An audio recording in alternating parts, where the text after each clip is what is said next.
Hello,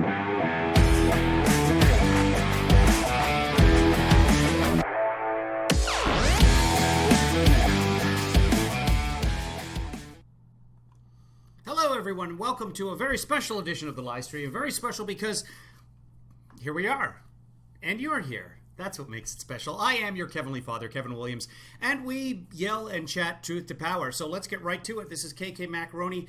The United States just passed 200,000 officially dead from coronavirus, including people with underlying conditions or not underlying conditions. This means that now roughly 12,000 people, totally perfectly healthy people with no underlying conditions, are dead, which matches the H1N1 or the N1H1. It doesn't matter how you say it, flu.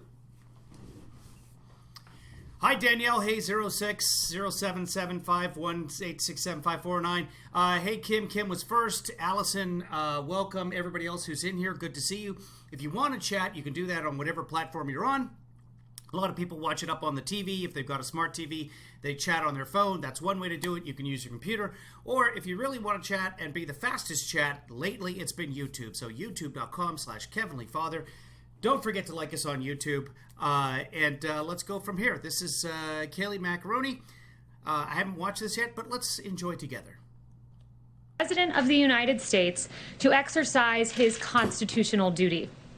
Article 2, Section 2 of the Constitution clearly states that the president, quote, shall nominate, end quote, justices of the Supreme Court when a vacancy occurs.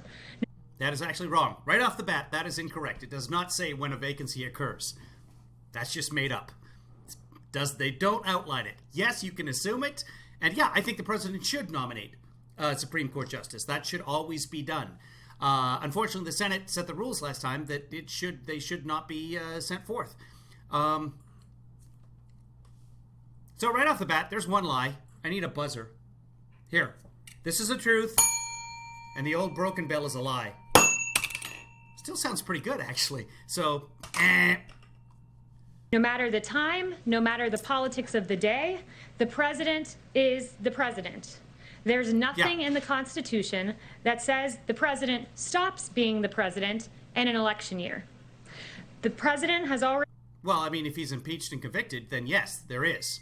Already appointed two strong conservative justices to the Supreme Court, justices who will interpret the Constitution as written. Now, he will nominate a third. As Senator Ted Cruz reminds us, we're one vote away from seeing our religious liberty votes stripped away, from our free speech stripped away, from our Second Amendment being stripped away. Just one. That is incorrect. You can't overturn an amendment in the Supreme Court because it's in the Constitution. The Supreme Court decides what's constitutional, what's not constitutional. The Second Amendment is in the Constitution. You can't overturn it. You have to have a constitutional amendment to overturn the amendment, which has happened before, but it takes 2/3 of the states, not Biden, not the president. Vote. Contrast the president's solemn constitutional duty with Democrats' search and destroy politics. Nancy Pelosi has vowed to attack the president with, quote, arrows. Speaker Pelosi will not rule... That's a metaphor. It's okay. Nancy Pelosi's not actually an archer.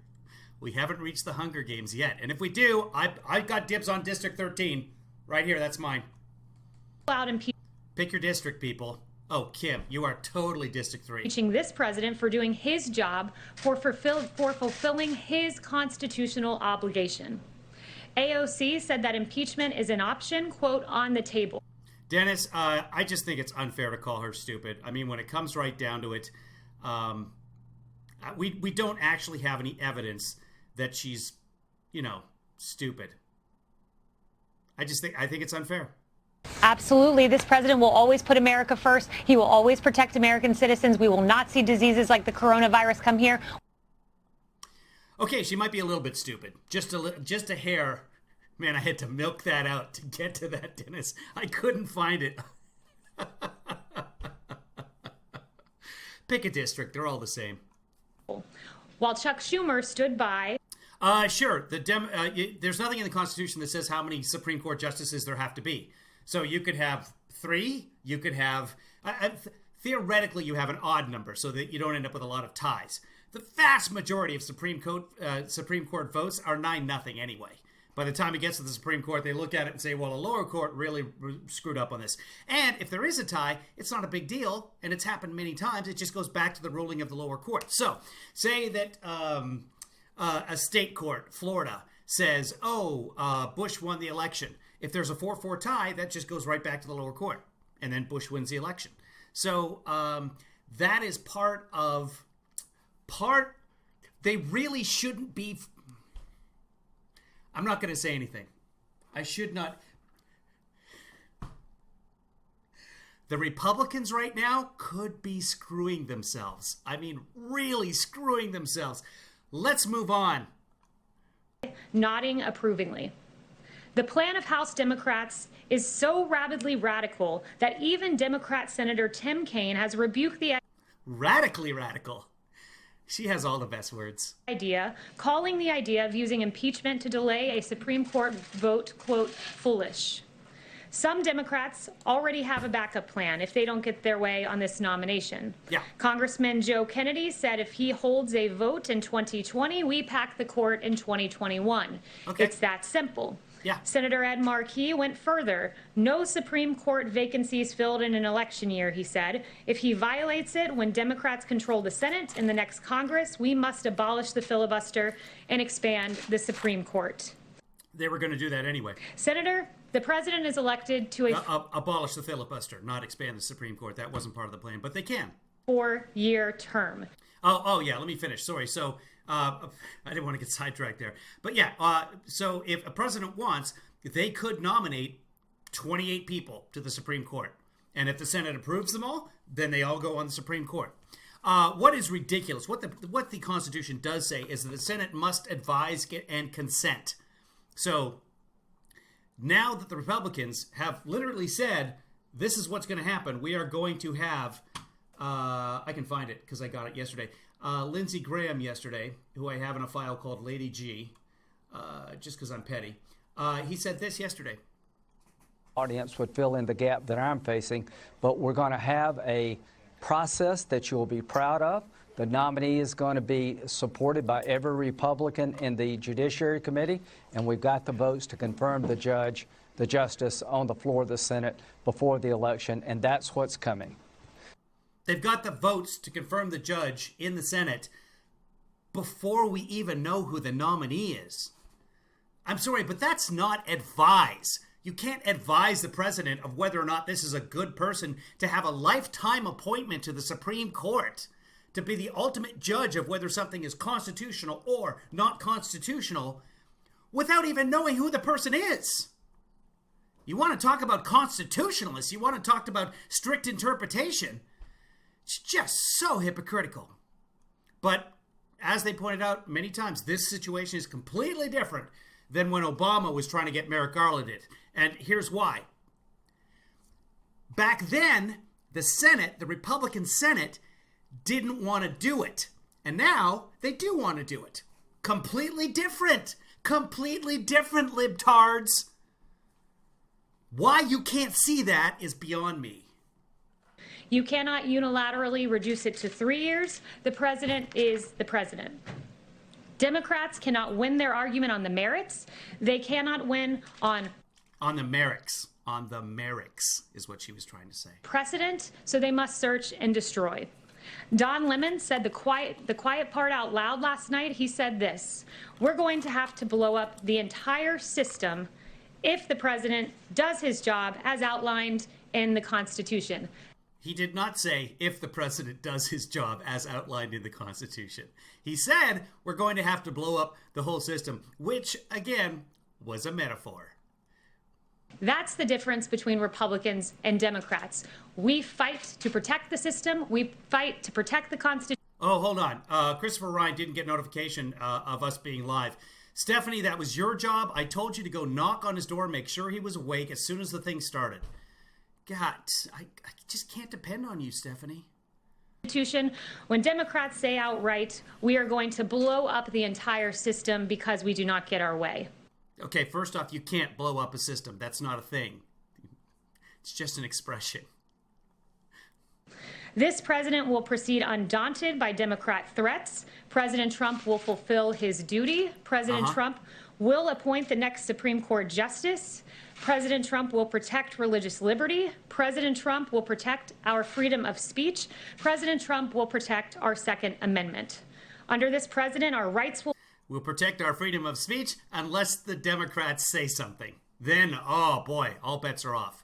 Will be upheld. Our I can never forgive Constitution safeguarded, and this president will fill that. By the way, if you have not seen something got nominated for a couple of Oscars a couple of years back, Can You Ever Forgive Me? It with Melissa McCarthy. It is brilliant. A couple of amazing performances in it. Complete sidetrack. Let's get back to it. Seat. And with that, I'll take questions. Jim. Kayleigh, as you know, the country has hit 200,000 deaths from the coronavirus.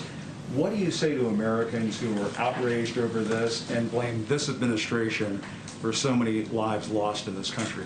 Well, as you've heard several doctors in the task force note from this podium, we are looking at the prospect of 2 million people potentially perishing from the coronavirus in this country. We grieve when even one life is lost, but the fact that we have that we have come nowhere near that number is a testament to this president taking immediate action, to shutting down travel from China when the other party, Democrats, were saying that was xenophobic, for shutting down travel for Europe, for developing landmark therapeutics that are working like remdesivir.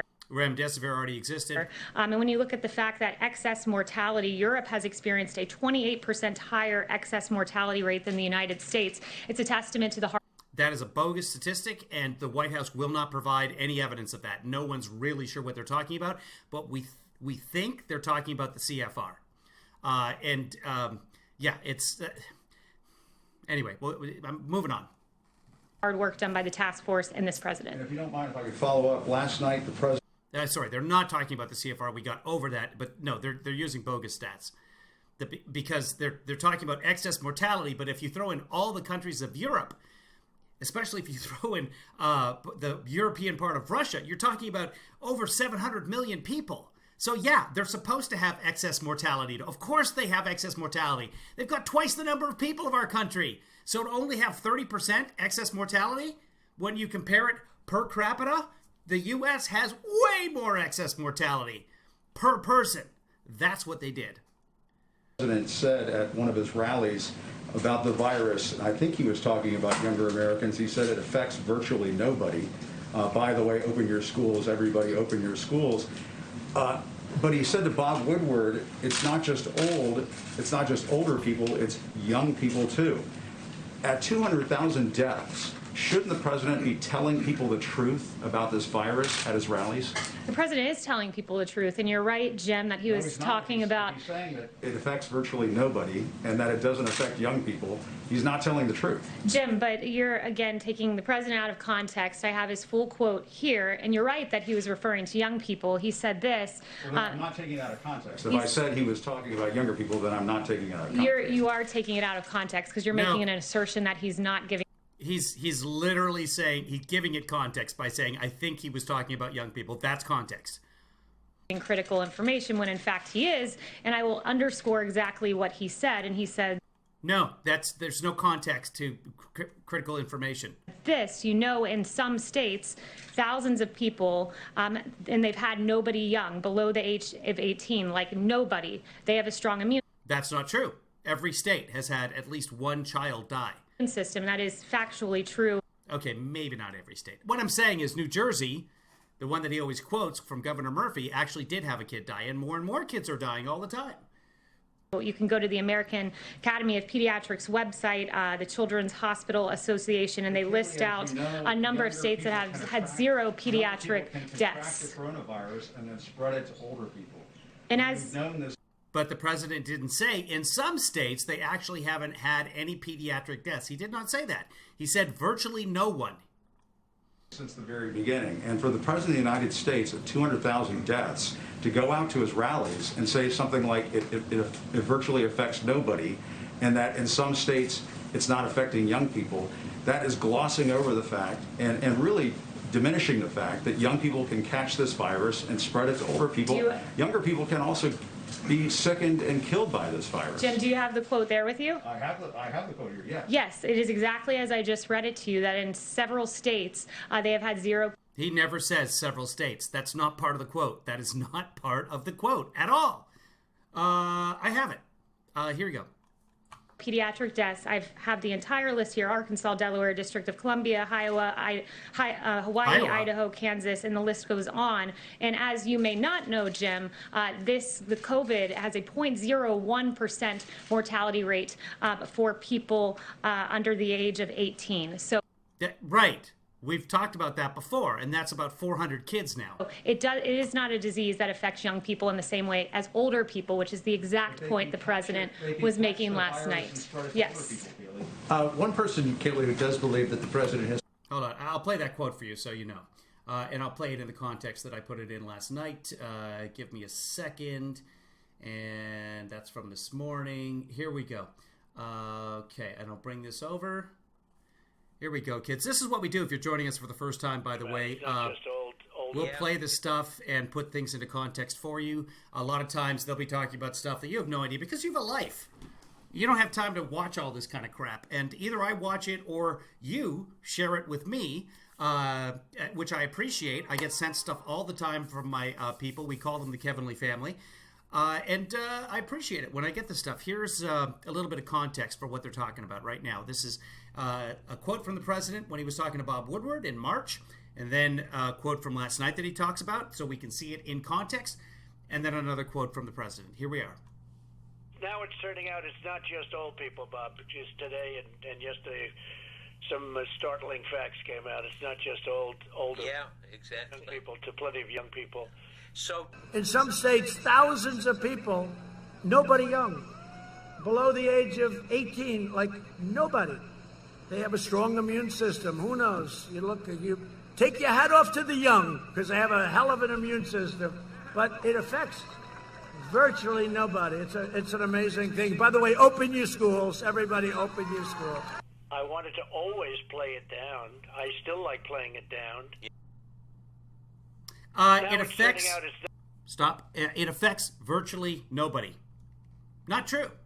Not true. You don't have to die for it to affect you. Thousands of children are having long-term side effects of this drugs, or I should just say, not drugs, effects of this disease, long-term effects, including many having up to 1,000 having the effects of Kawasaki syndrome, a similar disease to Kawasaki syndrome. Which is not something that you want, in short. Here we go. The constitutional authority to make a nomination for the Supreme Court, and that the Senate has the constitutional obligation to provide advice and consent, is Utah Senator Mitt Romney. In the course of the last 3.5 years, the president and Romney have often found themselves at odds, have said unkind, if not intemperate things about each other. How is the president feeling about Mitt Romney today? I haven't spoken to him about Senator Romney, but Senator Romney is recognized. Come on, John. Let's not devolve into the palace intrigue. We have real things going on right now. Usually I'm a big fan of John, but that was just a weak question. I do not give a fuck what Trump feels about Mitt Romney at this particular point in time, because that'll change when the wind blows. What any of us who take a clear-eyed look at precedent recognize that the precedent is on our side here. 29 times has there been an appointment during an election year, 29 times. And when you break down those numbers, 19 times when those nominations were made, the Senate and the president were of the same party. 17 of those 19 times, that nominee went on to be confirmed. The 10 times when it was a difference in party between Republicans and Democrats in the Senate and the presidency, only 2 went on to be confirmed. So precedent is on our side. A Democrat. But okay, so precedent. Sometimes they go on to be confirmed. You give them a hearing. You give them a vote. That's the precedent. We have the precedent. Whether it's 2 or 3, she's forgetting about Kennedy, but whether it's 2 or 3, that stat is true if it's Democrat versus... Anyway, that's precedent. 30% of the time, but you give them a vote. And sometimes do they get through? Yes. You don't just say like, oh, no, we're not going to give them a vote because we don't feel like it. So yeah, they change the rules. back in 2016. And just like Harry Reid changed the rules on how many votes it takes to nominate or to approve a judge, and those were the rules moving forward, you can't just change the rules when it affects you and then change it right back when you want it your way. That's not how it works. But guess what? That's how it works. Are trying to have it both ways here, and I would cite Dan McLaughlin at National Review, who said this, and he's exactly right: choosing not to fill a vacancy would be a historically unprecedented act of unilateral disarmament. No, it would not. Same thing happened. Yes, there were different parties, but they chose not to fill a vacancy for 11 months. So let me just follow up on that if I could. So timing now is the next issue. The president will have 37 to 38 days from the time he makes the announcement to the last time that he could have a vote before the election. Past years, John Paul Stevens was nominated and confirmed in 19 days. Chief Justice John Roberts, 24. Justice Sandra Day O'Connor in 33. Times were different back then than they are now. Can you do it in 37 days? We certainly believe we can. You've heard very optimistic words from Senator Graham. And how will you do it? Well, we will go about this. Yeah, they can do it. Why is this even a question? The way we always have, by putting forward a Constitution-abiding textualist, originalist that we believe the American people will appreciate, and we believe will get through the approval process, the nomination and confirmation process, I should say, quite quickly. Yes, Kevin. 2 quick questions. Yes. On the 200,000 deaths, will the president recognize that publicly today at his speech or on Twitter?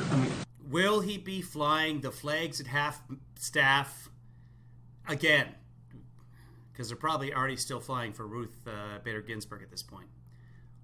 Is this something that he would like to express remorse over, or sympathy to people who have lost? The president throughout this pandemic has done just that. He has said before that it keeps him up at night thinking of even one life lost. This president has taken this incredibly seriously, and what he's done is he's worked harder. Each and every day he works hard, puts his head down, and I think that's very evident in the administration's historic response, the largest mobilization of the private sector since World War II, the fact that we got working therapeutics delivered to the American people, the fact that a vaccine, frankly, this will be. When you have 15 people, and the 15 within a couple of days is going to be down to close to zero, that's a pretty good job we've done. Yep. Go on. You were saying? The fastest pace for a vaccine for a novel pathogen in history as we seek to reach that goal by the end of the year. That's what the president does. He takes this seriously. And the fact that you've seen the fatality rate that has fallen 85% since April, and the fact that only 1.5% of emergency room visits are now people sick with COVID is a real testament to the hard work done by the task force and President. No, we still have 40,000 new cases a day. 40,000 new cases a day. Deaths and cases are on the way up again. We just rounded a corner, but right into another wall. Could you speak a bit about why the president prefers to have the confirmation vote before the election? How does he think this is going to help Cory Gardner and Joni Ernst and Republicans keep the majority in the Senate? Well, the president would like to see a confirmation process that is fair. I think one of the low points for this process was the Kavanaugh hearings and what Democrats did there, making baseless allegations against Justice Kavanaugh, someone respected. They had bases. There were witnesses. That's your base. Prior to President Trump appointing him by everyone, and Democrats really dragged his name through the mud. What happened there was a travesty. And the president wants to see a fair confirmation process, and he wants to see one that does not look like what happened to Kavanaugh. That was a real low point for Democrats. Democratic stumbles in the Kavanaugh confirmation process will help Republicans? Repeated? He thinks, look, Democrats really showed them at themselves at the lowest point in that confirmation process. I think the American people saw Democrats for the partisan games that they play, and I think the American people are looking now and seeing Nancy Pelosi and Chuck Schumer talking about impeachment for executing your power in Article 2, Section 2. It's really inane and outlandish, the things they're suggesting, and once again, they seem to be doubling down on their Kavanaugh approach. Didn't work out too well with Justice Kavanaugh, won't work out too well this time in an election year. Yes. Kayleigh, one on COVID, one on the court. First on COVID, if I can. The president recently gave himself an A+ for his handling of COVID, but a D for his PR. What would good PR look like when 200,000 Americans are dead? What the president was saying is that he wants to make sure that we get good information to the American people. That's something that I think we've done. And this president... He's provided information at times that was not true. He said he was downplaying it, so purposefully he was providing information at times that was not fully true. That's absolutely inaccurate. He said that. He did say that. We just listened to that. He said that. The president never downplayed critical health information. The president never downplayed our COVID. He said it. We have it on tape. We just listened to it. COVID response, and you can just see that by the historic effort that we've put forward. And I would also point you to Dr. Fauci, who said, I don't recall anything different in our discussions with the president. Who said, it may have happened, I may not have heard it. And that he said things quite similarly in public, and he was asked directly by none other than John Roberts, did you ever get the sense that he was or wasn't playing this down? No, I didn't, and that's an assertion echoed by the vice president. Our response, when you look, that 100 million tests that we've exceeded, the vaccine on record pace, the therapeutics, the fact that we've brought fatality down by 85%. This was a novel pathogen that came in for which there were no tests and there were no identified therapeutics, but they were identified very quickly. No, our testing was terrible. We screwed up the testing. That's why we are where we are. That's why, with the virus arriving the same day between us and South Korea, we have 200,000 deaths and they have 366. That's why. Because we screwed up the testing in February. And Trump downplayed it, and nobody worried about it. We could have just said, hey, World Health Organization, we need your tests. We really need to test so we can see what's going on here. Oh, guess what? The virus came over from Europe. Now it's in New York. Now 60,000 people are going to die because we didn't test, contain, and trace. That's why it wasn't handled right at the very beginning. And that's why we are where we are today. How do we know that? Because South Korea did it properly. And they have 366 deaths. It's just math. And also with regard to the vaccine, when you look at the notion that we are manufacturing this at commercial levels, which I was told by Dr. Salawi that normally takes years to do, and we're already producing, the goal is 100 million doses by the end of the year. That's a testament to this president and his response. Okay, none of those have been used yet. We don't have a virus yet. I asked you guys to produce a virus. Yeah, of course, a vaccine. Yeah. Did I just say virus for vaccine? They're two V words. One of them is a super V, and that's why it's my favorite.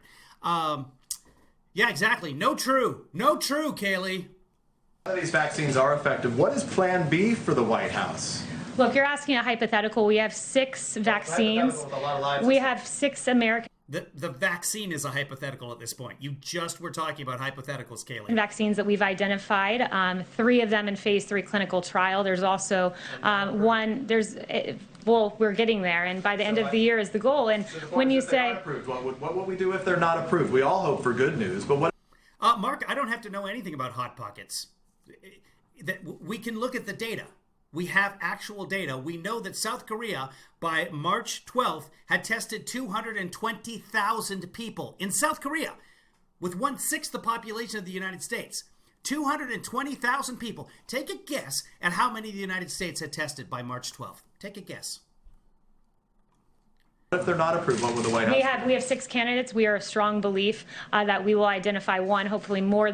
RKR says if Trump wins in 2020, you will wash your hair. That is correct. And if he loses in 2020, I will wash my hair.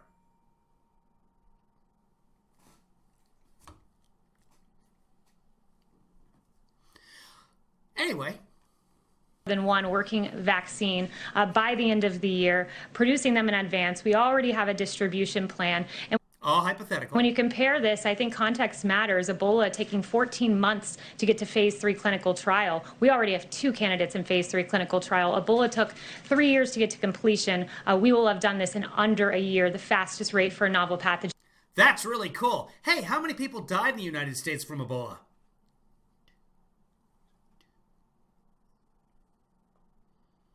Two people died from Ebola in the United States.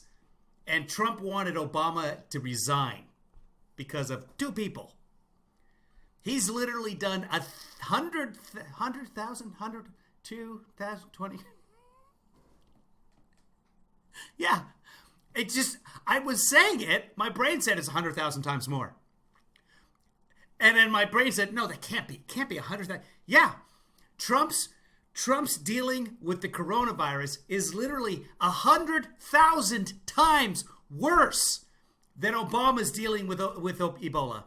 I almost said Obama. And Trump wanted Obama to resign. But Trump gives himself an A+ for this. In history. Justin. Just really quick follow-up on the court. The president did retweet today a segment from Rush Limbaugh where Limbaugh suggested, quote, it would be great if Republicans skipped committee hearings on this pick altogether. Does the president want Republicans to skip committee hearings? They're a co-equal branch of government. Why is he directing them to do anything? The president is a fan of Rush Limbaugh, appreciates his commentary, and therefore retweet. Fine, do it. Get it in. Before the election, please, if there's anybody in the Democratic Party who's in charge, call me. Call me. Them doing this could set things up for a presidential win. So I can't believe I haven't seen anyone talking about this yet. All the other scenarios where things could happen, I've seen those mentioned now, but I haven't heard anyone talking about moving on. It, but we're working with the Senate right now on that confirmation process, and Senator Graham has said it looks like it will be on a 3-day timeline. So Justin. He wants the committee to go forward. Justin. Thanks, Kayleigh. One on the SCOTUS and then one on the stimulus. Can you confirm that the president's planning to meet with Judge Lagoa in Florida while he is down there this week? And he said yesterday that he had spoken to some candidates beforehand. I know Judge Barrett was in here yesterday, but I was wondering if you could talk about any of the others that he may have already had contact with. Yeah, I won't get into his private meetings. You will find out which Constitution-abiding textualist and originalist he is appointing on Saturday. And then on the stimulus, it's been kind of a rocky couple days on Wall Street. I think there's concern that the Supreme Court fight may sort of kill the last gasps of getting a stimulus bill done before the election. Does the White House agree that that's probably not going to happen until after the election, if at all? Or if you are still hopeful, the president had said when the time is right, he'd be willing to reach out to Speaker Pelosi. It seems like we're getting down into the last legislative days before the election. Is the time now right? Yeah, we've wanted to see a Phase 4 relief bill get to the American people. It's why the Chief of Staff and Secretary Mnuchin have been in negotiations. Unfortunately, though, they've been in negotiations with a fundamentally unserious partisan named Speaker Pelosi, who, when we would exceed what... Speaker of the House, highest-ranking female in power in the history of the United States, fundamentally unserious. What she asked for was school funding, let's say. Do we have to be this way? If Biden gets elected, can we just go back to being decent human beings? Can we do that? Can we all just agree on that? I'm going to make a yard sign. Biden, just be a decent human being. She then would reject the money that was in excess of what she had previously asked for. Democrats, I think, showed what they were about when they filibustered a bill that would have provided $300 a week to the American people through December 27th. They filibustered that, I believe, last week. So at this point, the onus is really on Speaker Pelosi. We encourage her to send one-off bills, perhaps airline funding or other elements that we could work through the process to get to the American people. It's always been this president's priority to do that. So you don't see a kind of big stimulus bill, but you might see one-off bills before election. Yeah, the onus is on Nancy Pelosi. We've come up in our number to $1.5 trillion, so it's possible should she become serious in these negotiations. But at this point, if she doesn't want to deliver relief to the American people to that degree, then she can. Here's the thing about the American people. Every one of them lives in a locality. every one of them lives in, for those in the United States, every one of them lives in a state. Those localities and those states are having huge budget nightmares. For example, I have a buddy, his job is to put up and maintain lights at fields, at school fields, football games, etc., or even just play fields, just making sure everything is lit properly, or for libraries or whatever. And that's part of his job. He's an electrical engineer. He's got work for about 6 months. But after 6 months, because this is all planned well in advance, nothing's coming in. Because the cities, the state, nobody has any money right now. And so they're going to cut a bunch of programs. So you're going to lose. My buddy's an electrical engineer. I have no idea how much he makes, but it's probably a pretty good deal. And then that erodes your tax base. Now you've got to put him on unemployment. And that erodes, and he's not spending money because now he's on unemployment.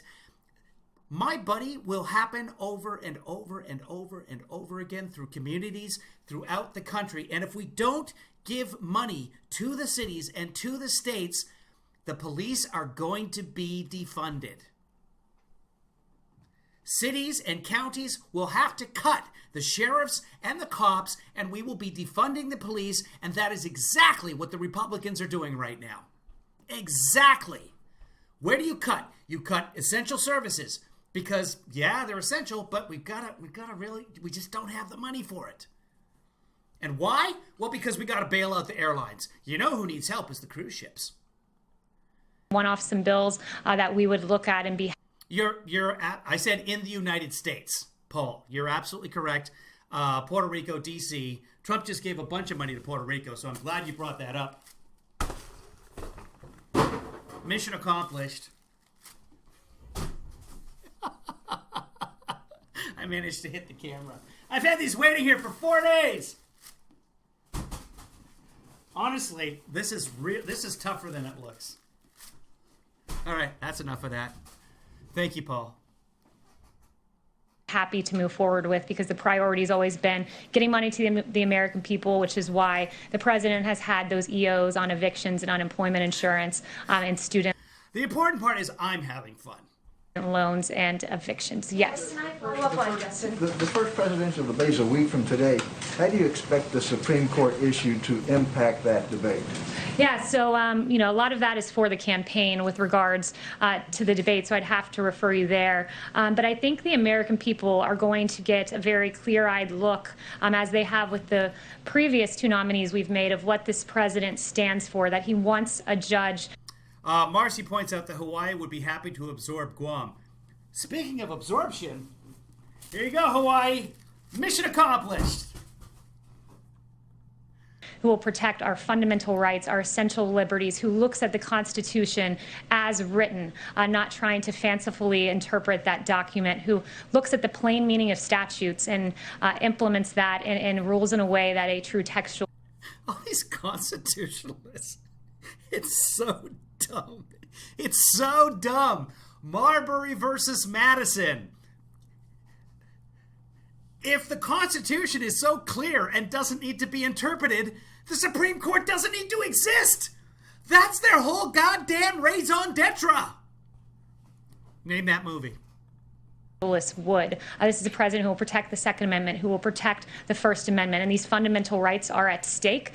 Should another party have their way with the judiciary, but this president will continue to appoint justices in the mold of Gorsuch and of Justice Kavanaugh. Separately, the Democrats are threatening to add justices to the Supreme Court, as you mentioned. Does that concern you at all as you go about this process? Yeah, that's it's unfortunately another example of trying to blow up the system. If you don't. I just want to fact check Lizzie here. RGB will be the first woman to lie in state. That is incorrect. Kayleigh has been lying in the state. Oh, state. In lions, I see. It's not states.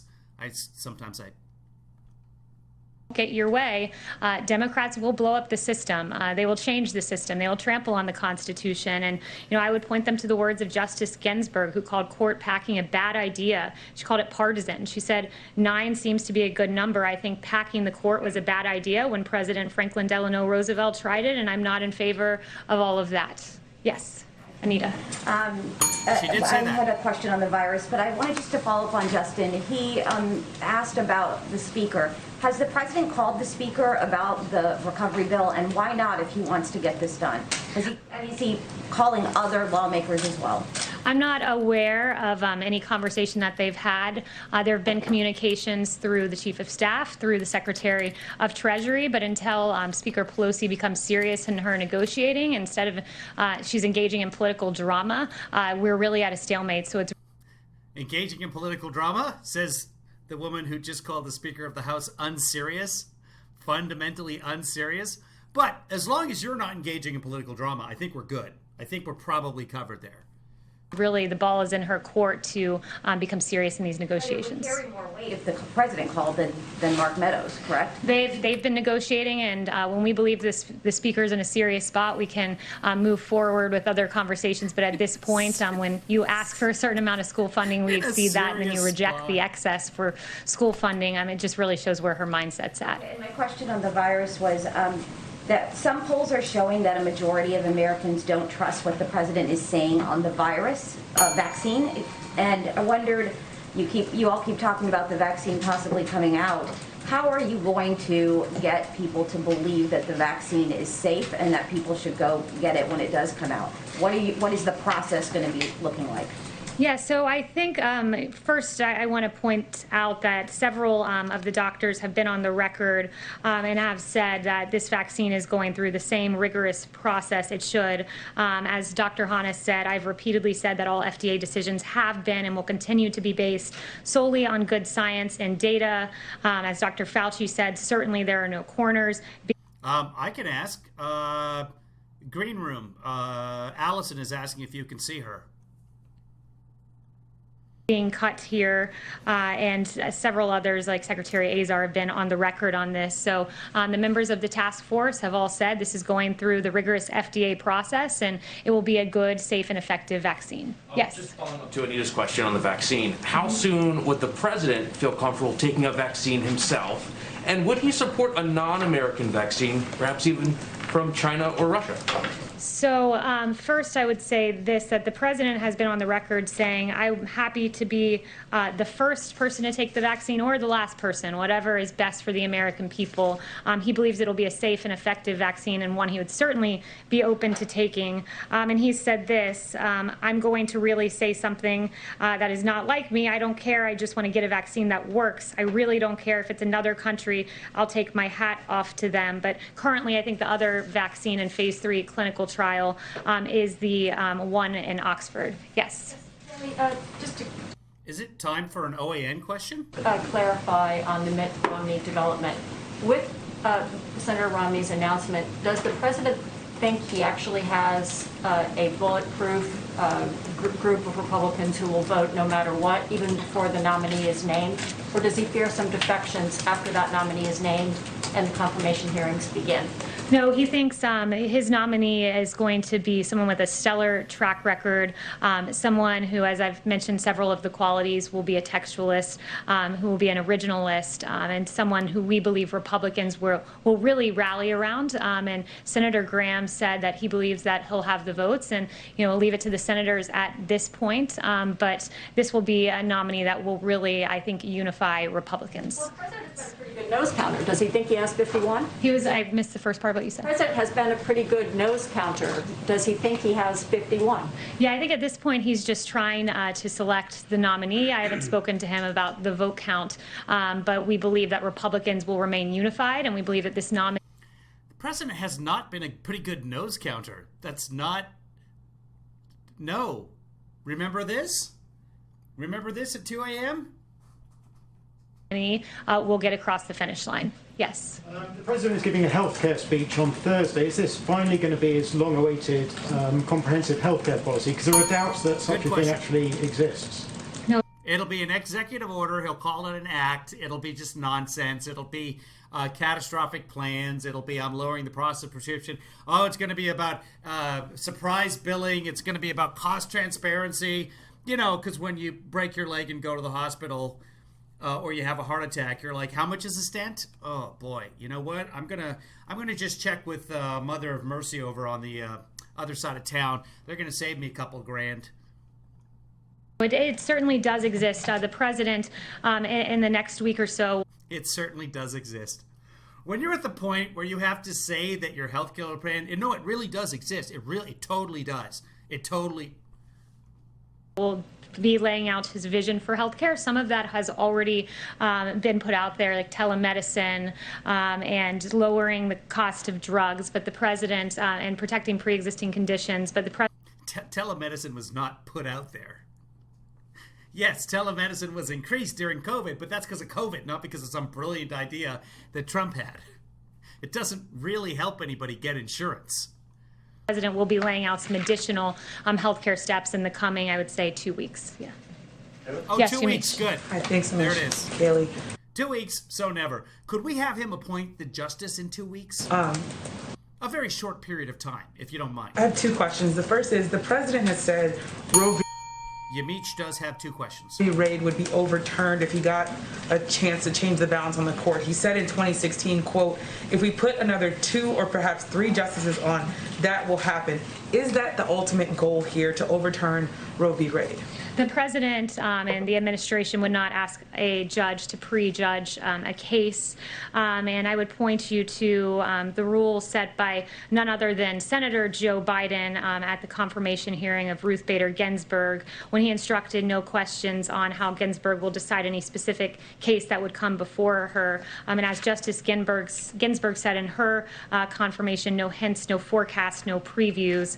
And Canon 5 of the Model Code of Judicial Conduct also reflects that a judge should refrain from giving specific viewpoints on cases, controversies, or issues. I'm asking you whether or not the president's quote in 2016, whether he still stands by that he would like to see it overturned. The president's philosophy as he's moving forward with this nomination process is he's looking at a judge that has certain qualities, and that is someone who looks at the Constitution and interprets it as written, interprets the plain meaning of statutes as written, and will be a textualist and an originalist. Yeah, but what about, okay. Question about the virus.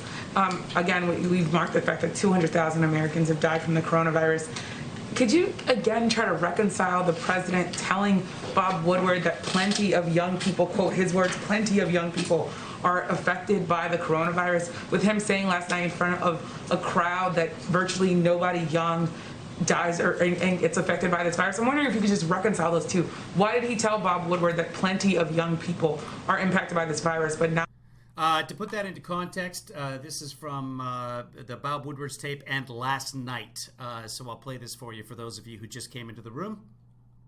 So he addresses that, and then you'll hear he admits that he's not sharing everything he knows. Now it's turning out it's not just old people, Bob. Just today and yesterday, some startling facts came out. It's not just older young people, to plenty of young people. So I'm going to stop this because that's the entire quote. I'm going to play a different clip for you. Give me 1 moment to do that. Let's listen to the end of Yamich while I find that. Not say that in front of a crowd. Well, as you know, this was a novel pathogen. We now know a lot more about COVID today. And the president actually said that in his speech last night, right before the comments he made. He said, we now know a lot more about the virus, and we know that elderly people, particularly those with comorbidities, are affected by it. And we know that young people... No, he said they're the only ones affected by it. Are by and large, and in some states, there's been no young people that have succumbed to this disease. He didn't say that. He said they were affected by it. We'll see in a second. I promise. My computer is now churning. Listed off a few of the states for you. And we know that a very, very small percentage of those under 18 have actually perished because of COVID. And it was a novel pathogen. Now we know a lot more about it, who it affects, who our most vulnerable are, which is why we've surged testing to communities that are vulnerable, and will continue to make sure that our elderly, those with comorbidities, are protected. Here it is right here. So he addresses that. No. And then you'll your mind because you almost explainable. Well, I think Sorry, guys. That's the same clip that I just played. But we all know that he said that I downplayed the virus. We all know that he said plenty of kids. And for whatever reason, the clip that I want of him last night is not coming up. But I can make that work. One moment, please. Oh, I know why. Here it is. It is here. This is the clip in context. My apologies. I was looking in the wrong section. It is actually posted on Twitter. Once again. Now it's turning out it's not just old people, Bob. Just today and yesterday, some startling facts came out. It's not just older young people, to plenty of young people. So in some states, thousands of people, nobody young, below the age of 18, like nobody. They have a strong immune system. Who knows? You take your hat off to the young because they have a hell of an immune system, but it affects virtually nobody. It's an amazing thing. By the way, open your schools. Everybody open your schools. I wanted to always play it down. I still like playing it down. Again, now it's turning out it's not just old people, Bob. Just today and yesterday, some startling facts came out. It's not just old. Give me a second. Stop it. Shut up. There you go. Thank you.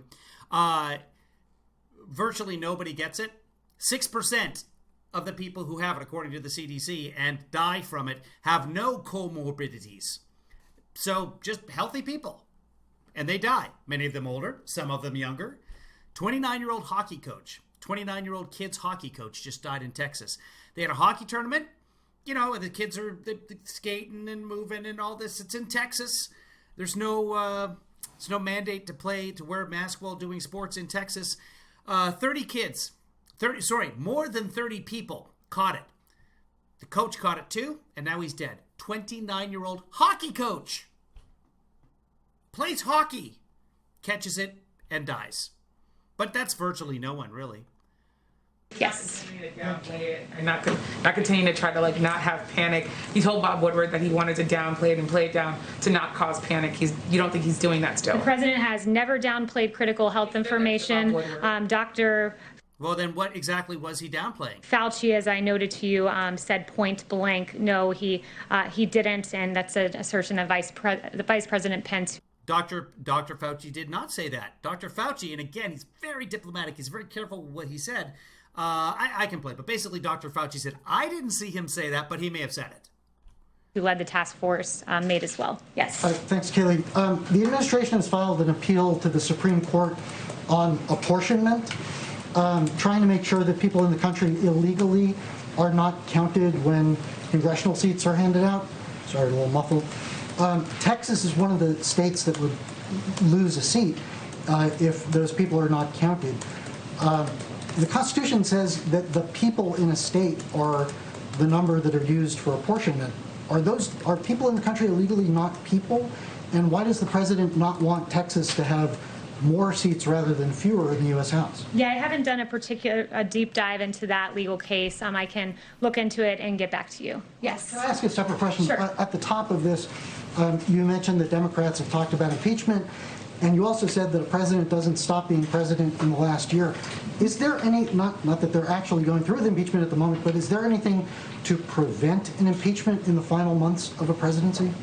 Well, first, to pursue impeachment based on someone executing their lawful duty, their constitutional No, there's plenty of other things to pursue. They can pursue impeachment on anything. duty is just preposterous. They can pursue impeachment based on the fact that there's 200,000 dead Americans, a violation of the public trust. They could pursue impeachment based on what he said to Bob Woodward, that he was downplaying the virus because he didn't want to. That's impeachable. He's violating the public trust. Other presidents have not done that. I mean, some of them may have, I'm sure. But in terms of, if you look at Pearl Harbor or anything else, no, you tell the people the truth. That's the point. And it told us a whole lot about what Democrats... But here's the thing. If the Democrats were like, okay, we're going to impeach him, and Nancy delivers the articles of impeachment, the Senate has to take up those articles. All other business of the Senate is paused until those articles are taken up, but they could do that in 3-4 days. We've already found out. Remember, in the last impeachment, Trump was impeached, and it went to trial, and in the trial, The Senate decided no witnesses. John Bolton would have been there telling us about all the bad things that went in his book. He would have shown up if he was subpoenaed. He said that. Would it have made a difference? Hell no. Come on. This is the Republican Senate. Bunch of hypocrites. But, yes, they could delay things in the Senate until after the election. I don't think that plays well with the American people. I think that looks like just messing with politics. It's better to let the Republicans look like complete hypocrites. Mike Bloomberg, if you got all this money that you want to spend, go to the swing states and just show every single, or go to any state where there's a Republican seat in the Senate that's up for grabs right now, and just show that senator saying, oh, Joni Ernst or Marco Rubio. Well, actually, Marco Rubio's not up for election.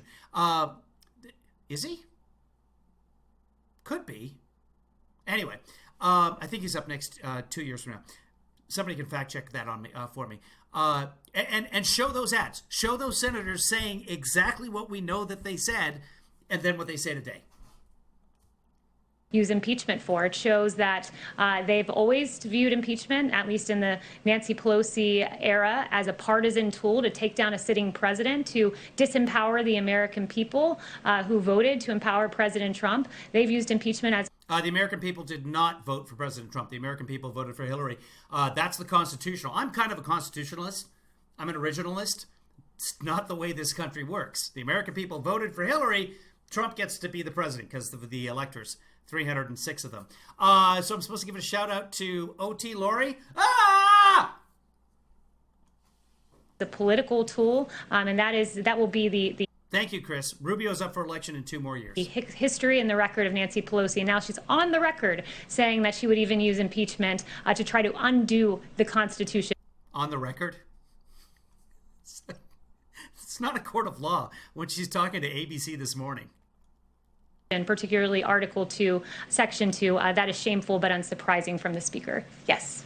In his UN speech, President Trump mentioned the reduction of carbon emission in the U.S. Of what? Sorry. Carbon emission in the U.S. Okay, I can't really hear you. Carbon emission. Okay. Saying it was a good thing.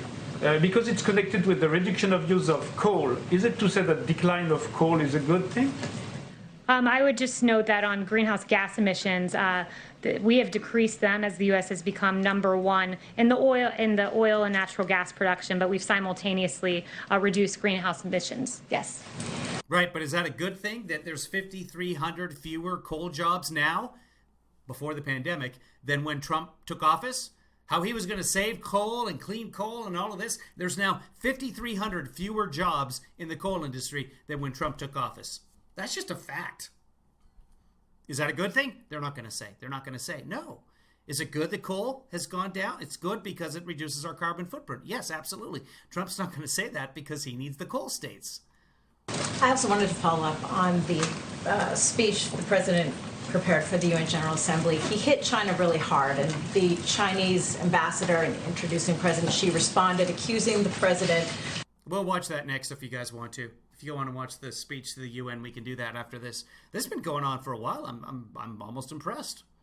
Of bullying, protectionism, and unilateralism. I'm wondering what the White House response is to that, and then how concerned is this White House that this growing rift between the world's 2 largest economies is going to hurt the efforts to combat coronavirus? Let me just say, nothing has hurt the efforts to combat the coronavirus more than China concealing information about COVID-19 from the very beginning. What China did was inexcusable. In partnership with the WHO, hid critical information. Oh, see, she was going so well. Yes, what China did was inexcusable. Much of what the president says China did actually didn't happen. But for her then to say the WHO also, no, that's nonsense. Information about transmission of COVID from us, about the... No, they didn't. You can go back. This whole thing comes about because the WHO tweeted there's no evidence of human-to-human transmission in one tweet, and then in several other tweets said, but more study is needed. Why? Because they ran out of room in the one tweet. You can only have 280 characters. But that's the one tweet you see on all this right-wing media. You say, oh, look, they said there's no evidence. There wasn't, but in every other tweet, with that question where they didn't have to reply and hashtag and all this other stuff. It's like, but further study is needed, and it's because they didn't have evidence. They did not. China might have had evidence. We think that China had evidence, but they lied to the WHO. The WHO is going, well, China hasn't given us any evidence, but we're out of, you know what, we'll make a thread. Essentially, they made a thread that day. And they answered question after question from interested parties saying, but with respiratory diseases, that's often the case. Further study is needed. And guess what? A couple of days later, there it was. Yeah, in fact, it is spreading person to person. Severity of COVID, not just from us, but from the world. By the way, this was before, it looks like we're death circling here. No, we're okay. We're dropping a few frames. We're going to keep plugging away here. All of this before Trump did anything, before the first case arrived here that we knew of at the time. No bigger bully than China when it comes to COVID, and that's pretty clear. And just look at what happened at the WHO. Yes. Just one quick follow-up with regard to the intelligence around the poisoning of the Russian opposition leader. The president said we'll talk about that another time. I'm just trying to get a sense of, has the president reviewed the German assessment? Is he rejecting that assessment that he was indeed poisoned? No, the United States, as president of the G7 and joined by our G7 partners, has condemned in the strongest possible terms the confirmed poisoning. And Germany briefed the G7 on clinical and toxicological findings by medical experts, and a specialized German armed forces laboratory determined that Mr. Navalny was the victim of an attack with a chemical nerve agent, a substance developed by Russia, and any use of chemical weapons anywhere, anytime, by anyone, under any circumstance is unacceptable. Chanel. What would the U.S. response be? Here we go. Again, I've told you so. Here's OAN. So far that the United States has condemned it along with G7, and rest assured there's been no one tougher on Russia than this country. You've seen what we've done with sanctions and expelling diplomats, among other actions. Yes, Chanel. Stanley, expanding on the last couple of questions about the UN speech, the president does hit China pretty hard, specifically on China's slave labor practices and ethnic cleansing. But then, interestingly, he dives into their environmental record. China dumps millions and millions of tons of plastic and trash into the oceans, overfishes other countries' waters, destroys vast swaths of coral reefs, and emits more toxic mercury into the atmosphere than any country anywhere in the world. How responsive have the United States' allies been to this message from the president and on which he just said like 3 hours ago, confronting China on these fronts in particular? Yeah, I'd say the world is unified in condemning some of the human rights violations by China, and also, except in the Bob Woodward book, not the Bob Woodward book, in the Michael book. I'm all done, kids. Good night. The John Bolton book, where Trump found out about the Uyghurs being in concentration camps in one province in China, and his response was, well, that's good. I would note, just on the issue of CO2 emissions, there's no bigger emitter than China itself. Charlotte? Thank you, Kayleigh. A Heritage Foundation report has discovered a financial link between an organisation linked to Black Lives Matter and a pro-China... Okay, wait, who is she? Of CO2 emissions, there's no bigger emitter than China itself. Charlotte? Thank you, Kayleigh. A Heritage Foundation report has discovered a financial... A Heritage Foundation, so they are a right-wing group. We'll call them a think tank. Link between an organisation linked to Black Lives Matter and a pro-Chinese regime group. Is that something that the White House would investigate, and is that something you're concerned about? So I haven't seen that particular reporting, but just on the note of some of the violence that we've been seeing, I would just point out this New York Times article that came out. Terrence Moses was watching protesters against police brutality march down. Could you show us the article, or are you just going to hold it up at a slant? Can you give us the title of the argument? Down his quiet residential street one recent evening when some in the group of a few hundred suddenly stopped and started yelling. Mr. Moses was initially not sure what the protesters were upset about, but as he got closer, he saw it. It was his neighbor who had an American flag on display. It went from a peaceful march calling out the names to all of a sudden, bang, how dare you fly the American flag, said Mr. Moses, who is black and runs a nonprofit group in the Portland, Oregon area. They said, take it down. They wouldn't leave. They said they're going to come back and burn down the house. Mr. Moses and others blocked the demonstrators and told them to leave.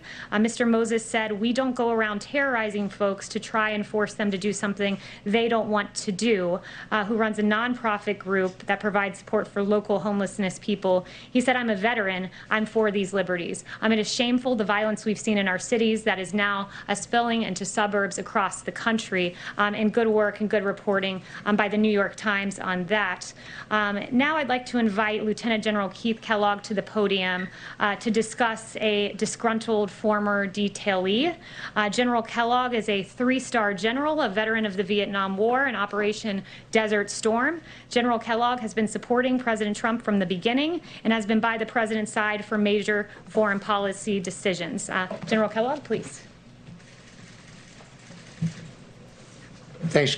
So they're going to discuss a former employee who is disgruntled, obviously someone who's told us the truth about the president, we can assume.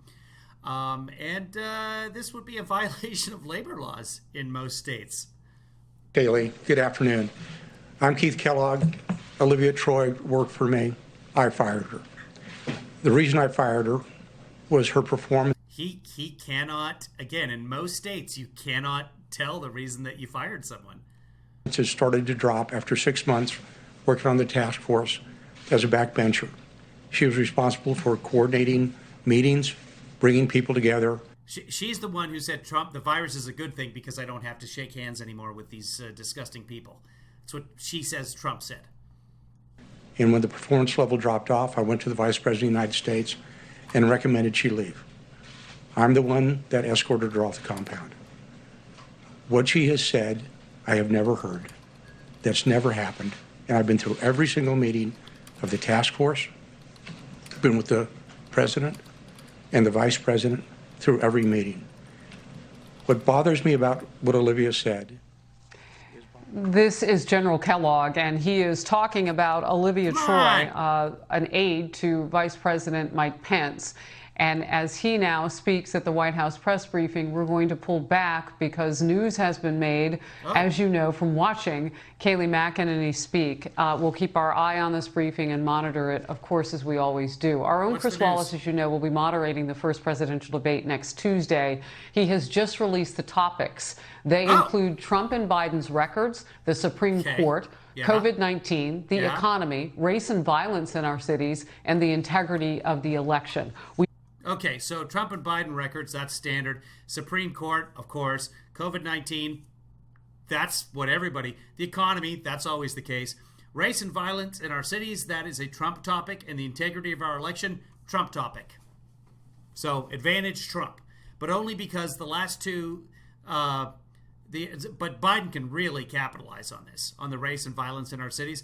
The integrity of our election, I really hope that the DNC is prepping Biden with all the states and all the states who universally vote, which is about 9 last time I looked, and that he knows that there's a barcode on the inside. There's a barcode on the security envelope. You have to, every state has signature verification. That's complete nonsense. So you just really start hammering.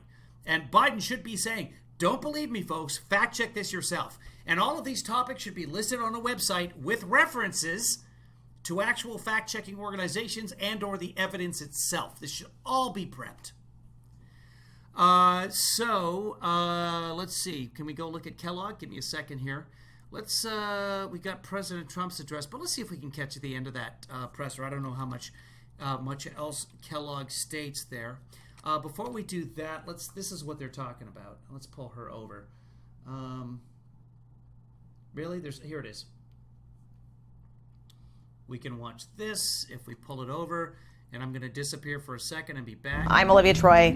I was Homeland Security and Counterterrorism Advisor to Vice President Pence and served as Vice President Pence's lead staff member on the COVID-19 response. You know, I've been on the COVID task force from day one. I mean, the virus was very unpredictable at the beginning. There were a lot of unknowns, but towards the middle of February, We knew it wasn't a matter of if COVID would become a big pandemic here in the United States. It was a matter of when. But the president didn't want to hear that because his biggest concern was that we were in an election year and how is this going to affect what he considered to be his record of success. It was shocking to see the president saying that the virus was a hoax, saying that everything's okay when we know that it's not. The truth is, he doesn't actually care about anyone else but himself. He made a statement once that was very striking. I never forgot it because it pretty much defined who he was. When we were in a task force meeting, the president said, maybe this COVID thing is a good thing. I don't like shaking hands with people. I don't have to shake hands with these disgusting people. Those disgusting people are the same people that he claims to care about. These are the people still going to his rallies today who have complete faith in who he is. If the president had taken this virus seriously, or if he had actually made an effort to tell how serious it was, he would have slowed the virus spread. He would have saved lives. It was the opportunity in honor of a lifetime to be able to serve in the White House. I put my heart and soul into this role every single day. But at some point, I would come home at night, I would look myself in the mirror and say, are you really making a difference? Does it matter? Because no matter how hard you work and what you do, the president is going to do something that is detrimental to keeping Americans safe, which is why you signed up for this role. It was awful. It was terrifying. I have been a Republican for my entire life. I am a McCain Republican, I am a Bush Republican, and I am voting for Joe Biden because I truly believe we are at a time of constitutional crisis. At this point, it's country over party. Okay, so that's what Kellogg is responding to here. She said that the president said that he doesn't like to shake the hands, which he doesn't. We know that this is no open secret here, but that he didn't have to shake the hands of the disgusting people. Do you guys believe her? That's a question for you guys. Let's listen to the general, and then you decide whom you believe. Let's go find that. It'll be right here. Oh, come back. Nope, that's Senator Romney. And let's see if we can find on that. Now I'd like to invite Lieutenant General Keith Kellogg to the podium to that's discuss exactly what we want. Disgruntled form. I'm Keith Kellogg. Olivia Troy worked for me. I fired her. The reason I fired her was her performance had started to drop after 6 months working on the task force as a backbencher.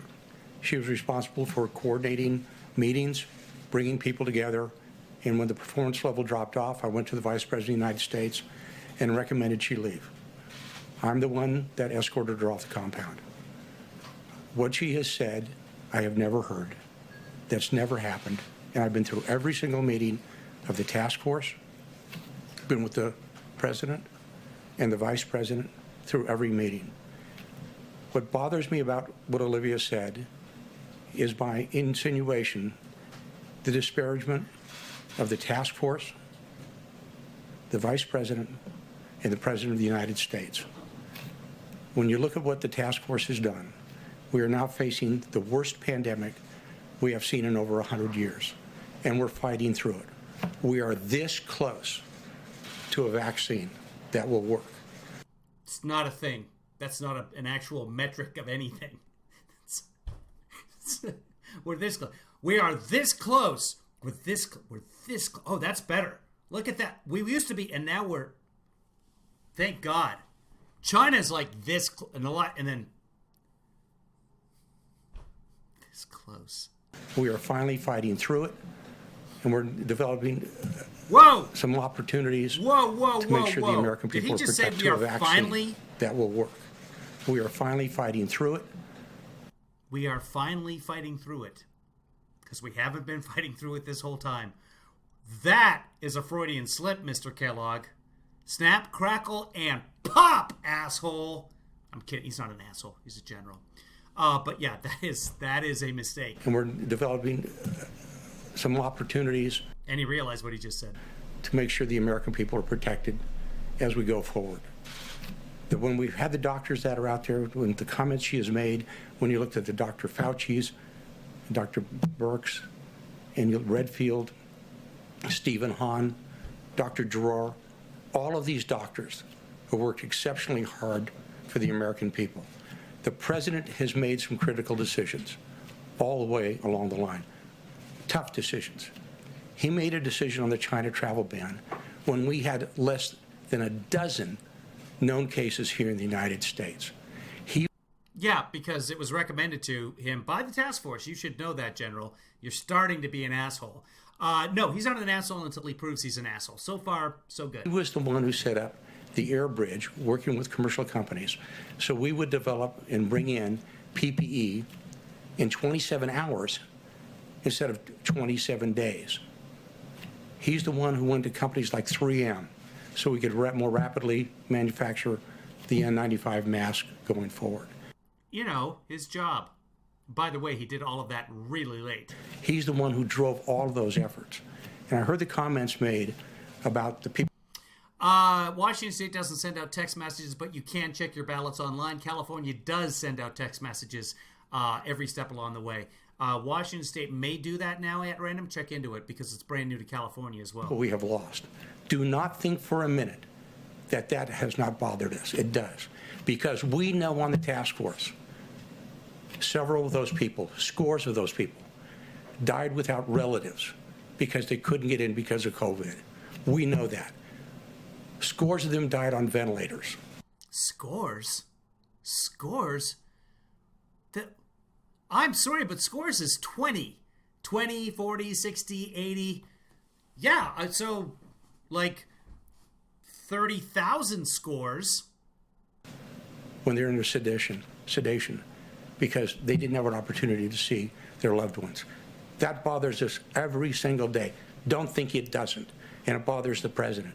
And talk about downplaying, though, General.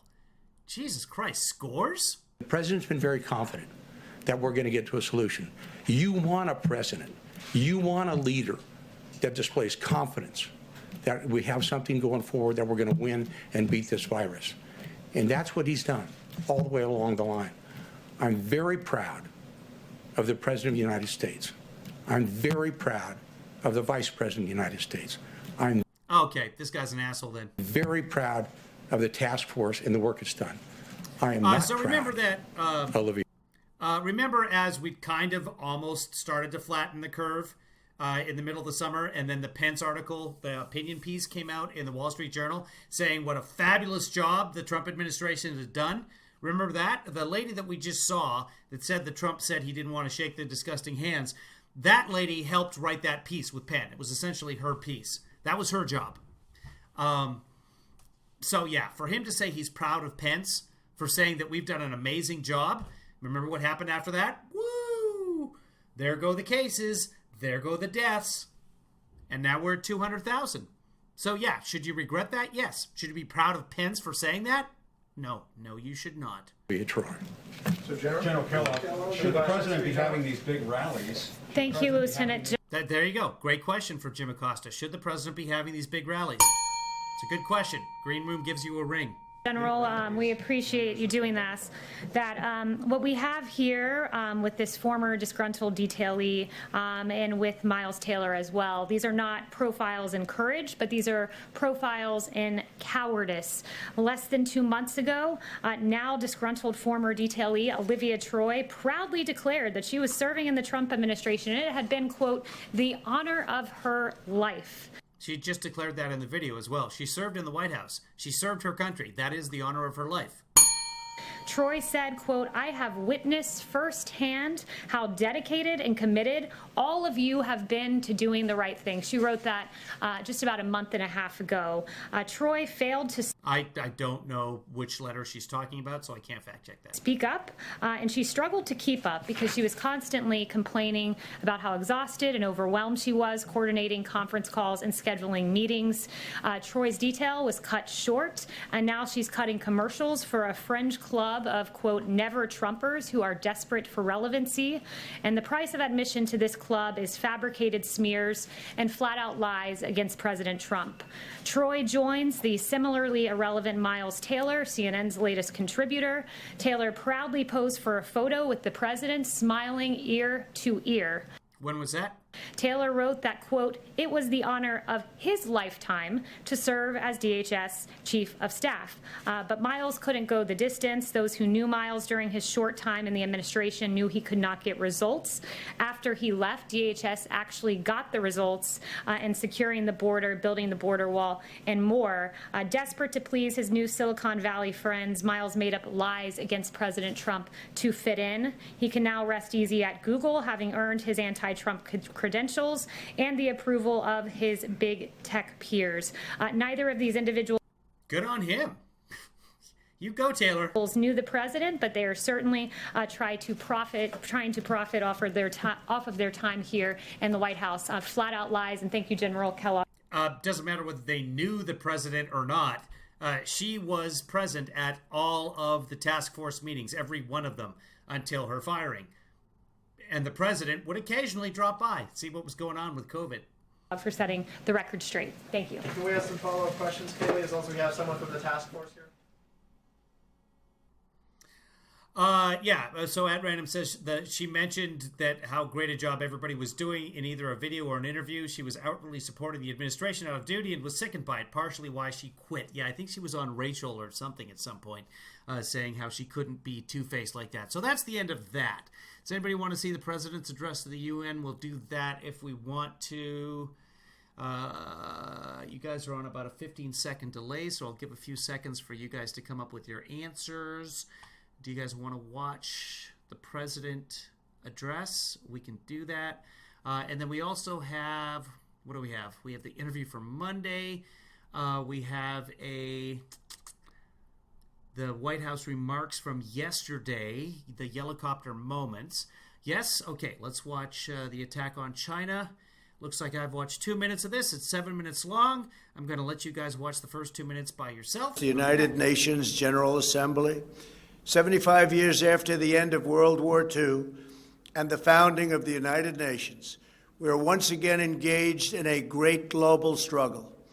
We have waged a fierce battle against the invisible enemy, the China virus, which has claimed countless lives in 188 countries. In the United States, we launched the most aggressive mobilization since the Second World War. We rapidly produced a record supply of ventilators, creating a surplus that allowed us to share them with friends and partners all around the globe. We pioneered life-saving treatments, reducing our fatality rate 85% since April. Thanks to our efforts, 3 vaccines are in the final stage of clinical trials. We are mass producing them in advance so they can be delivered immediately upon arrival. We will distribute a vaccine. We will.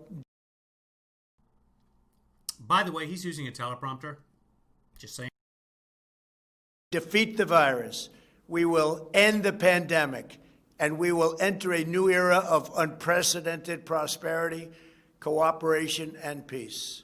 As we pursue this bright future, we must hold accountable the nation which unleashed this plague onto the world, China. In the earliest days of the virus, China locked down travel domestically while allowing flights to leave China and infect the world. China condemned my travel ban on their country, even as they canceled domestic flights and locked citizens in their homes. The Chinese government and the World Health Organization, which is virtually controlled by China, falsely declared that there was no evidence of human-to-human transmission. Later, they falsely said people without symptoms would not spread the disease. The United Nations must hold China accountable for their actions. In addition, every year,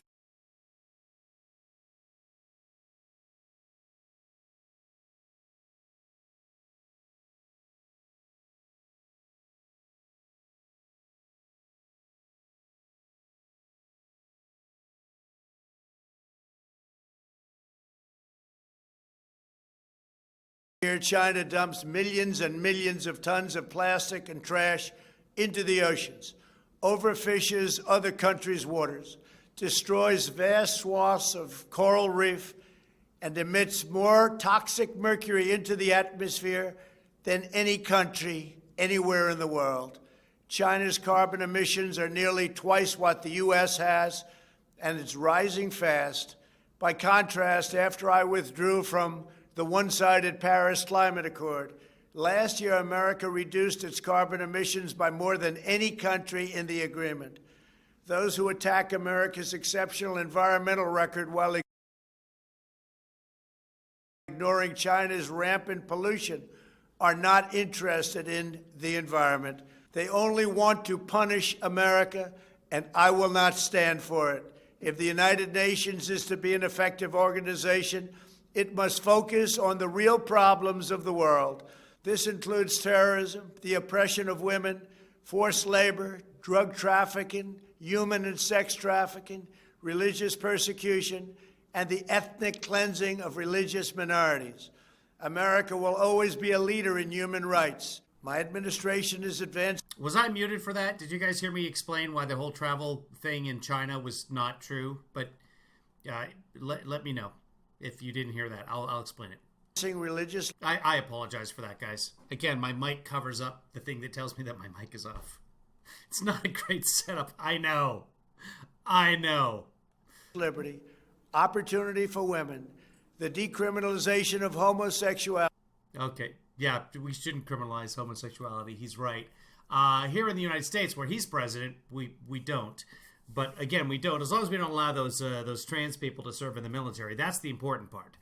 Yeah, don't criminalize it, but do not let trans people serve in the military. Human rights violations. So here's the deal. In January 23rd, nobody left Wuhan for anywhere. China locked that shit down. So for him to say they allowed flights to leave China, yeah, flights were leaving China, but they weren't leaving Wuhan. They weren't going to other places in China. Here's what happened. Some right-wing nut found out that you looked at the flight patterns, because you can go back to any date in history and see where planes are flying. That's just what how aviation happens. So you can trace that. And you say, oh, look, planes aren't flying to China. Look, they're not leaving Wuhan to fly to China. Yeah, because Wuhan was locked down. And guess what? At the same time, you didn't bother to look. They weren't flying out of Wuhan anywhere else either. Not just China. So the Chinese stopped all the travel at the same time. This whole, they allowed it to leave. No, it was already here. That was the 23rd. 21st, it arrived here. Possibly sooner, we think now, because they found evidence that it has. But that being said, we weren't looking for it. We weren't testing for it because Obama didn't leave us a test for COVID-19. So that's on him. Combating human trafficking and protecting unborn children. We also know that American prosperity is the bedrock of freedom and security all over the world. So he wants the UN to ban abortion, is what he's saying. In 3 short years, we built the greatest economy in history, and we are We did not. That's not true. Quickly doing it again. Our military has increased substantially in size. Why are you telling the United Nations this? How is this important to the United Nations that we have a big military? Our military has actually shrunk in size. Our military was 12% bigger under Obama in 2010 than it is now.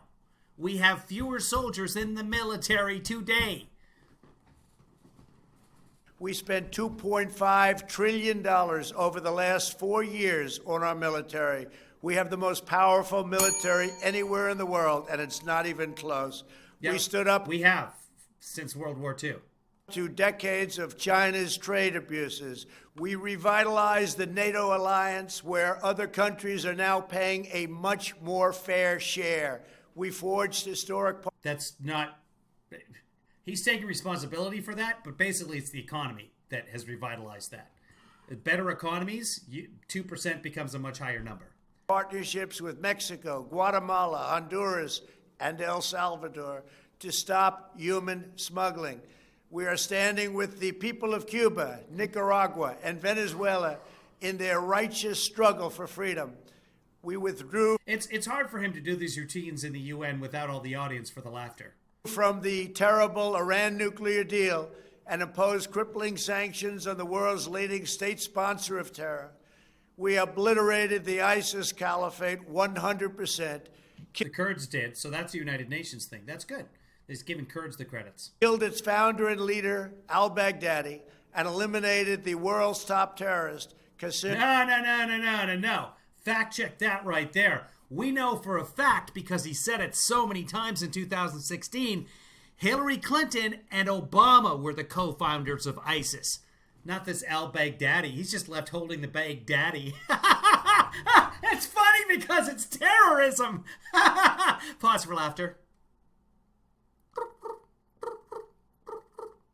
Soleimani. This month we achieved a peace deal between Serbia and Kosovo. We reached a landmark breakthrough with 2 peace deals in the Middle East after decades of no progress. Israel, the United Arab Emirates, and Bahrain all signed a historic peace agreement in the White House, with many other Middle Eastern countries to come. They are coming fast, and they know it's great for them, and it's great for the world. That's what Stormy tells you, but for her it's not. These groundbreaking peace deals are the dawn of the new Middle East. By taking a different approach, we have achieved different outcomes, far superior outcomes. We took an approach. We don't have any outcomes yet. It just happened. I hope he's right. I hope we have superior outcomes. And the approach worked. We intend to deliver more peace agreements. This is so edited. Every time you cut back and forth, you can tell it's been edited. So this is multiple takes for the president. Again, reading off a teleprompter. Shortly, and I have never been more optimistic for the future of the region. There is no blood in the sand. Those days are hopefully over. As we speak, the United States is... Why is he yelling at the UN Assembly? Also working to end the war in Afghanistan, and we are bringing our troops home. America is fulfilling our destiny as peacemaker, but it is peace through strength. We are stronger now than ever before. Our weapons are at an advanced level like we've never had before, like, frankly, we've never even thought of having before. No, it's been thought of. I mean, just say they're more advanced now than ever, which makes sense because every generation of weapons is more advanced than the last generation of... Yes, that is true. Of course it is. You don't have to say that... And I only pray to God that we never have to use them. For decades, the same tired voices proposed the same failed solutions. Oh, now we got to attack the past. Yeah, okay. Doing global ambitions at the expense of their own people. But only when you take care of your own citizens will you find a true basis for cooperation. As president, I have rejected the failed approaches of the past, and I am proudly putting America first, just as you should be putting your countries first. That's okay. That's what everybody does.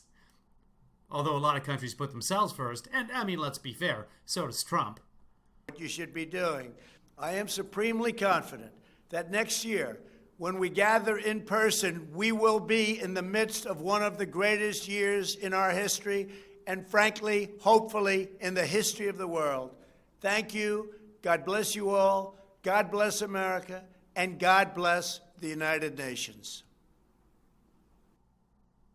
All right. Let's watch this. This is Yellowcopter moments from yesterday. So we're going to Ohio. Things seem to be very good. We have been doing very well with the China virus, but they've had... It's really hard to check things being very good. So non-specific about everything. Not only does Trump keep the fact checkers busy, he also keeps them confused. There's so many, it's David, if you're still watching, David with Snopes, there's so many that end up being mixture, half-true, which is a measurement, 50%. Because you take, for example, did he call the virus a hoax? No, that's not what he meant. Did he call the virus a hoax? Yes. The way English works with antecedents, he did call the virus a hoax. But he also didn't call the virus a hoax. So then you have to use subjective judgment on that. And that's not the way fact-checking is supposed to work. But if you look at just about all the fact-checking sites, he didn't call the virus a hoax. What happened was that he's calling the Democrats saying that Trump was underreacting or that Trump was downplaying the virus at the time. He's calling that a hoax, as it turns out that he was telling Bob Woodward at the same time that it was a hoax. So not a hoax, but if you use English the way that English works, he did call the virus a hoax. But he has so much verbal kitty litter in between referring to the virus and the virus calling it a hoax. It is a hoax. The it has to be the last antecedent, and that... So yes, both can be true. But here's the bottom line.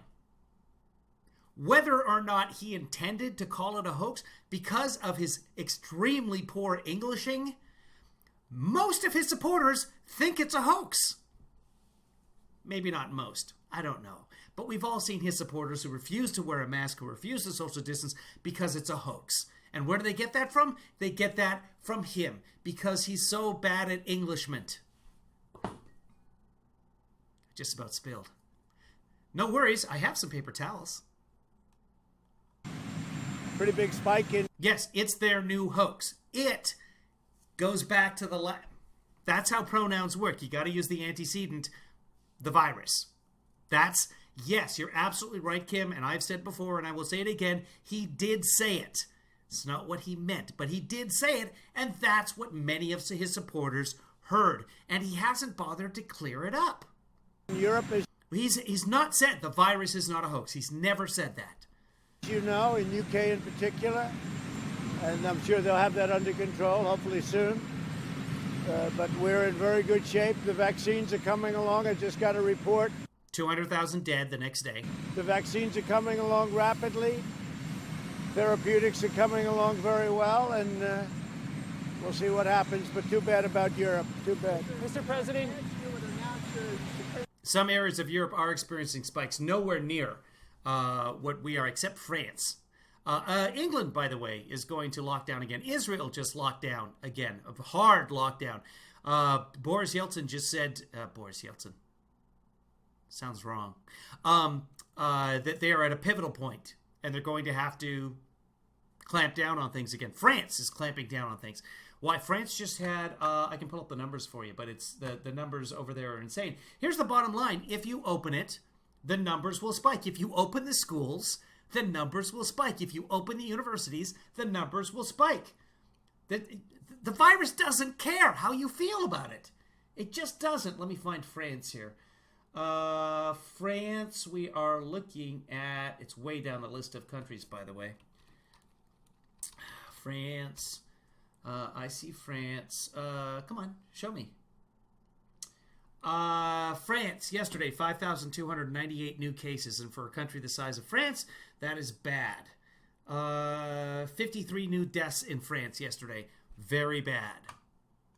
Notre Dame, the football team, has 7 players infected now. There'll be more. There'll be a lot more. Dublin locked down. Thank you, Green Room, for letting us know that.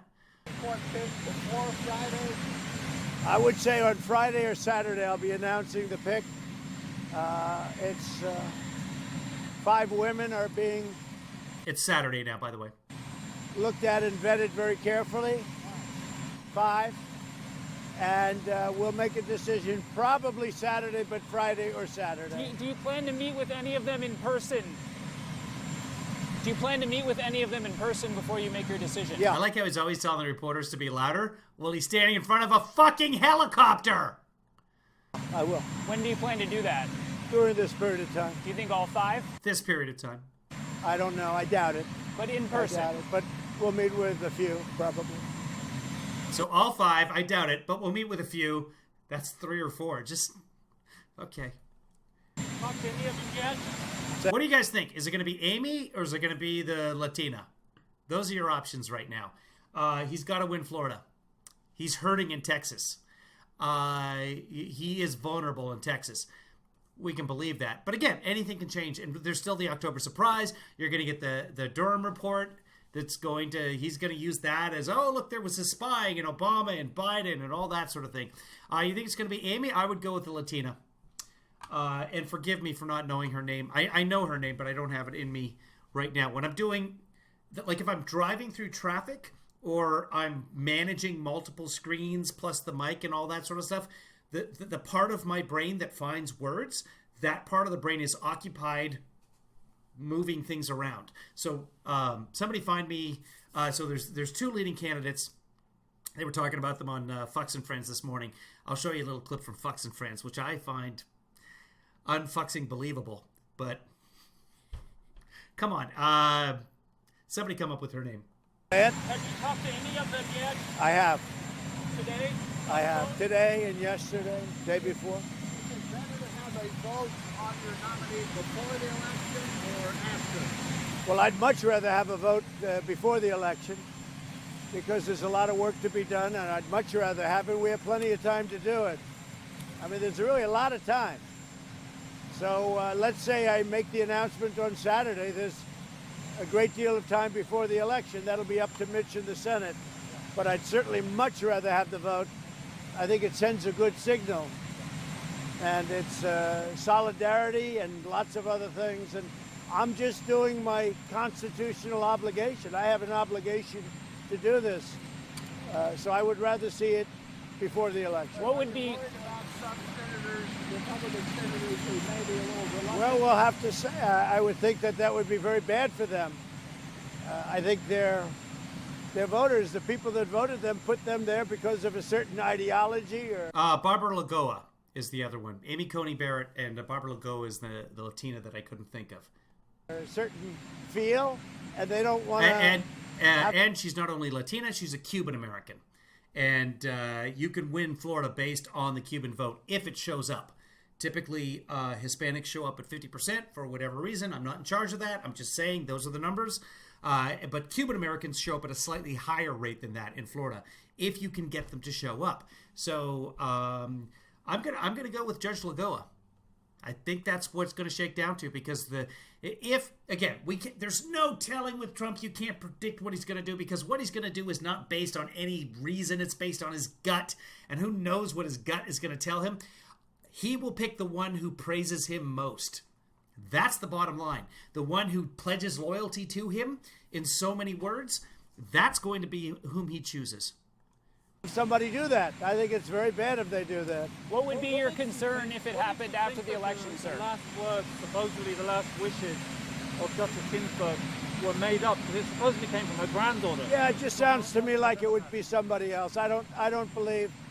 It could be, and it might not be too. Sir, what would be it was just too convenient. Yeah, so yesterday he said that the death wish of Ruth Bader Ginsburg was made up by Nancy Pelosi, Adam Schiff, or Chuck Schumer. That was just because it's too convenient. It's too convenient. You know, a death wish, a dying wish. What would be your concern if the vote happened after Election Day? No concern. I just think it would be better. They asked, would I rather have it? I'd rather have it before the election. I think it would be better for our country. And we'll pick somebody that's outstanding, very qualified. They're all qualified, but somebody that is outstanding, and I'd rather see it all take place before the election, so before November 3rd. Are you concerned if you lost the election? Also yesterday, this question.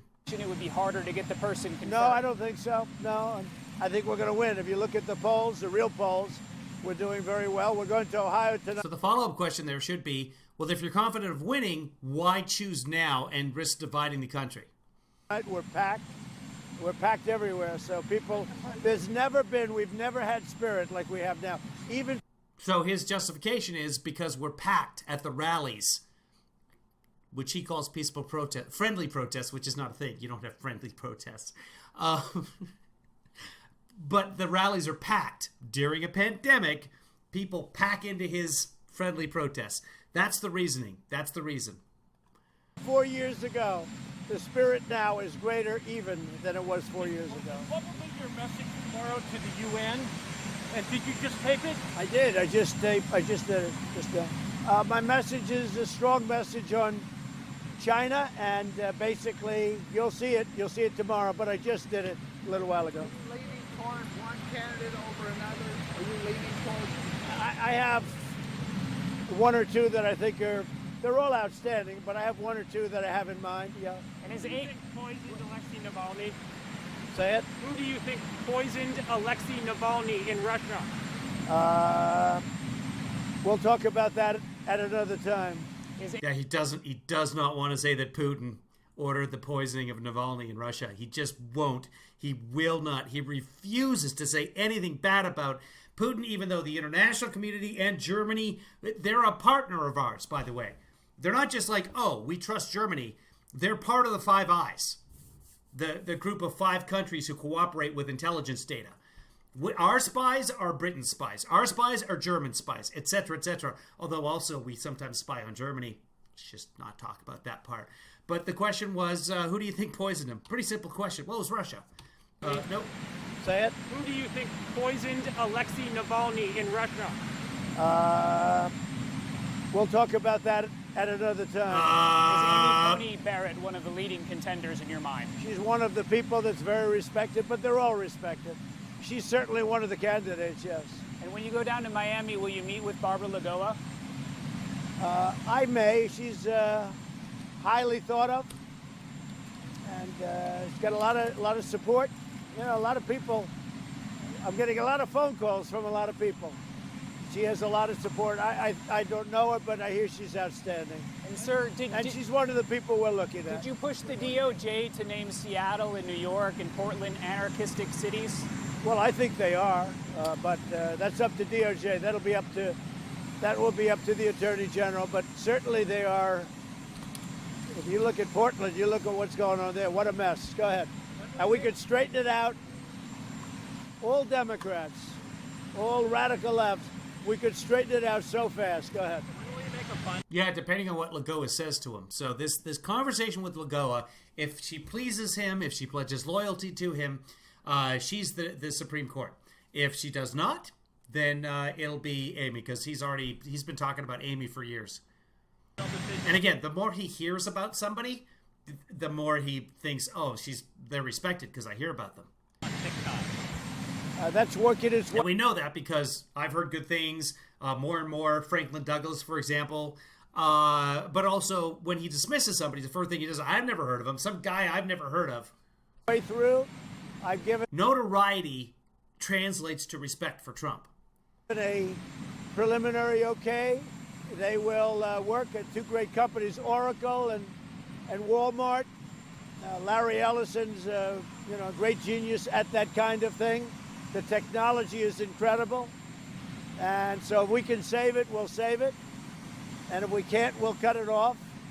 But they have preliminary. We'll see what they can do. We have to have total security. That's the only thing very important. We have to have total security. I'll see you in Ohio. Thank you. Thank you, sir.